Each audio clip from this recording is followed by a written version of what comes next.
ሰላም ጤና ይስጥልኝ የተከበራችሁና የተወደዳችሁ የአዳም ቲዩብ ቤተሰቦች ህዳር ወር 2018 ዓ.ም በአፋር የተከሰተው እሳተ ገሞራ የፈጠረው አመድ እስከ ህንድ ደርሶ በረራዎችን አስተጓጎለ ይላል የቢቢሲ ዘገባ።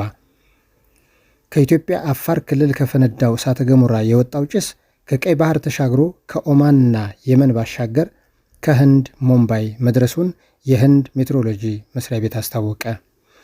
የህንድ አቪዬሽን ባለስልጣናት አመዱ በታየባቸው አካባቢዎች አውሮፕላኖች እንዳይበሩ ያዘዘ ሲሆን በርካታ በረራዎችም ተሰርዘዋል ወይም ተዘግተዋል ይላል ዘገባው። የኢትዮጵያ አየር መንገድ በጉዳዩ ዙሪያ ለቢቢሲ በሰጠው ምላሽ የእሳተ ገሞራው አመድ እስካሁን ድረስ ስራውን ወደ ማስተጓጎል እንዳላደረሰውና ማስተጓጎል እንዳልፈጠረበት አስታውቋል።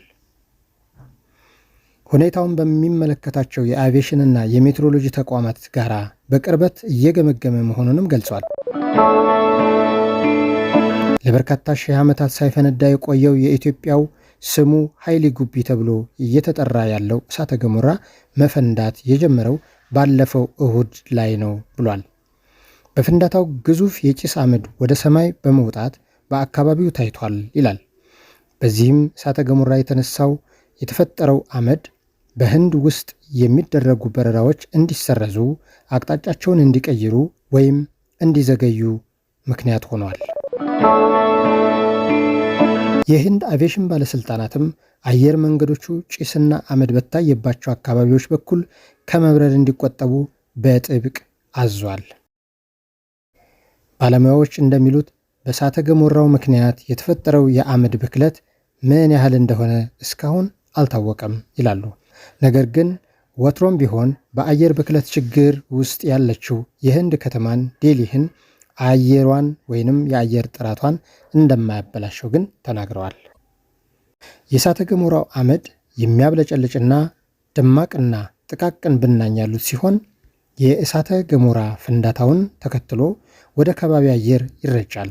ይህም የአውሮፕላን ሞተርን ሊያበላሽ፣ አየር ማረፊያዎችን አየር ሊበክልና እይታን በማገድ ለበረራ አደገኛ ሁኔታዎች ሊፈጥር ይችላል።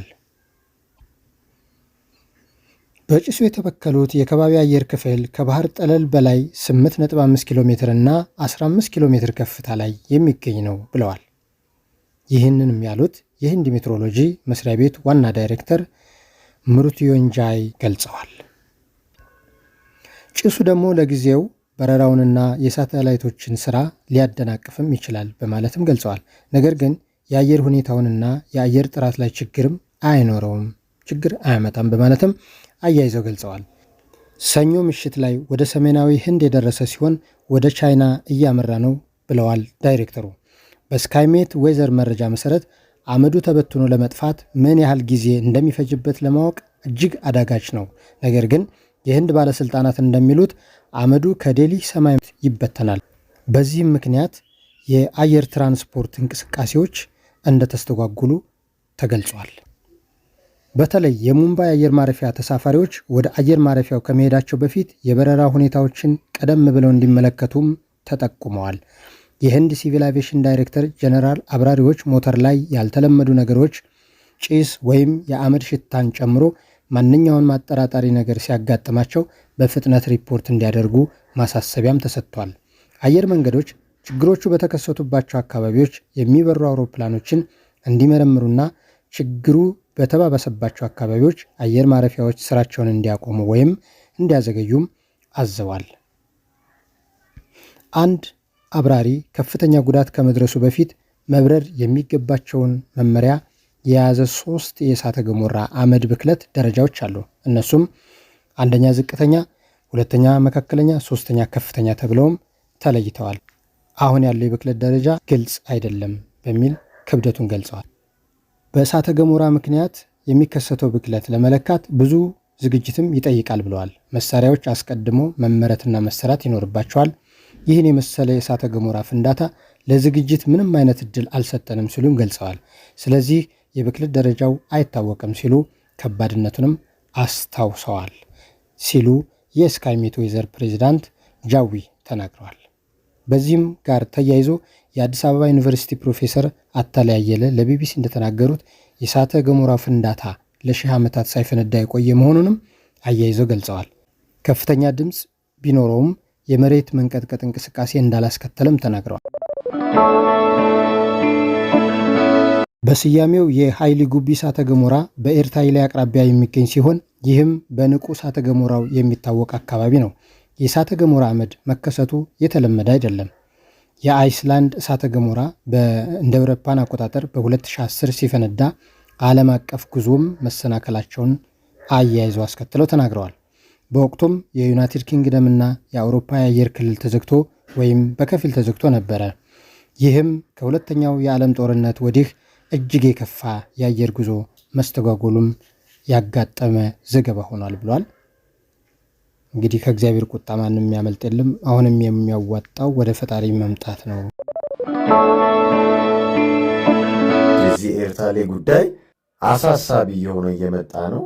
ዲያብሎስና ዲያብሎሳውያን አይኖቻቸው ኤርታሌ ላይ ነው እና እናንተም አይኖቻችሁን ኤርታሌ ላይ አድርጉ ብያችሁ ነበር። እዛ አካባቢ ያለውን ነገር ነግሬያችሁ ነበር እና በዛሬው ዕለት ከዚህ በፊት ታይቶ የማይታወቅ ነገር ኤርታሌ አካባቢ ታይቷል። ለየት ያለ ክስተት ማለት ነው። ይሄ ነገር ትኩረትን ሊስብ ችሏል ማለት ነው። ከተለመደው በላይ ግዙፍ የሆነ ጭስ እና የአመድ ደመና ከእሳተ ገሞራው ሲወጣ ታይተዋል ያሉት የአካባቢው እማኞች የዚህ ክስተት ትልቅነት ከወትሮ የተለየ መሆኑን ለማሳየት ደግሞ ከአፋድሬ ከተማ ርቀት ላይ ሆኖ ጭሱ በግልጽ መታየቱ ነው። እንደምታዩት በጣም ከፍተኛ ጭስ ነበር። እንደምታዩት ኤርታሌ አካባቢ ነው የተከሰተው። ከዚህ በፊት ታይቶ የማይታወቅ የጭስ ደመና ሰማዩን ሸፍኖታል፣ ከልሎታል ማለት ነው። እዛ አካባቢ ምን አይነት ርኩሰት እንዳለ፣ ምን አይነት እንቅስቃሴዎች እንደሚደረጉ እዛ እሳተ ገሞራ ውስጥ የታሰረ ትልቅ ስፕሪት አለ፣ ትልቅ ዘንዶ አለ ብለን ተነጋግረናል። የሉሲፈር መታሰሪያ ነው። ለዛም ነው ቦታው በዓለም ሀገራት የተከበበው ብለን ሉሲፈር ከመሆን ጋር እያይዘን ተነጋግረናል እና እንዲሁም ኒክኔሙ ምንድን ነው? ጌትዌይ ቱ ሄል አደለ? የገሃነም መግቢያ በር እንደማለት ነው። ወይም ወደ ሲኦል የሚያስገባ በር እንደማለት ነው እና አክቲቭ ላቫ ሌክ ከሚባሉት ውስጥ አንዱ ነው። በቃ ከ1967 ጀምሮ ከላይ እንግዲህ ላቫው ይታያል ማለት ነው እና እየፈሰሰ አክቲቭ ሆኖ ይታያል እና በጣም አደገኛ ቦታ ነው እና በዓለም ላይ ካሉ 5 ቮልካኖስ መካከል ኤርታሌ ወይንም ጌትዌይ ቱ ሄል አንደኛው ነው ማለት ነው እና ኤርታሌ አካባቢ በየጊዜው አዳዲስ ነገር እየተፈጠረ ነው። ከጊዜው ማለቅ አንጻር ብዙ ነገር እያየን ነው። ብዙ ነገር እየተፈጠረ እያየን ነው። ባለፉት ወራት ውስጥ ሐምሌ ወር ላይም እንደዚሁ ከፍተኛ ፍንዳታ ነበር፣ መልቲፕል ፍንዳታ። አሁን ላይ ደግሞ እንደዚህ መልቲፕል ቮልካኒክ ኢራፕሽን ነበር ባለፈው፣ አሁን ላይ እንደዚህ እና አይኖቻችሁን አታንሱ ለማለት ነው።